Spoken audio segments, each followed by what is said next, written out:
whitewashed.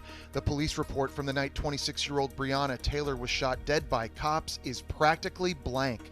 3 months ago, officers charged into her apartment unannounced and killed her right in front of her boyfriend. And now Breonna's tragic death has stirred calls for justice nationwide. She was destined for greatness.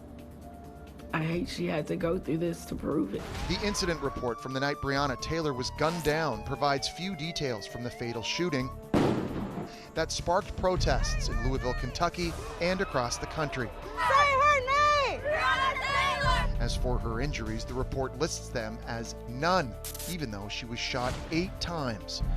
Crime scene photos show how cops entered her home using a battering ram, but under forced entry, the box is checked no. As for the offenders, the report identifies the 3 cops who shot Breonna: John Mattingly, Miles Cosgrove, and Brett Hankinson. It lists their race, sex, and age, but any additional information is left blank. Somebody kicked in the door inside my girlfriend. On March 13th, the undercover narcotics officers for the Louisville Metro Police Department used a no-knock warrant to burst into the first-floor apartment Breonna shared with her boyfriend, Kenneth Walker. Why would you want to enter into a home in the middle of the night without announcing yourselves? Because had they done that, Breonna would have definitely let them in. Kenneth, who has a license to carry, opened fire on the officers, believing they were intruders. Cops shot back, firing at least 20 times.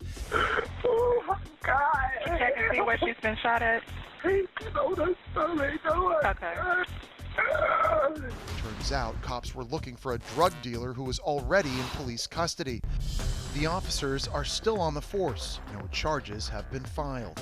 Breonna, an EMS worker, had dreams of becoming a nurse. Her murder has prompted an all-star call for justice. Do you know what happened to Breonna Taylor? Do you know Breonna Taylor's story? Now, in a historic move, the city of Louisville has banned no-knock warrants. The ordinance is called Breonna's Law in honor of the 26-year-old.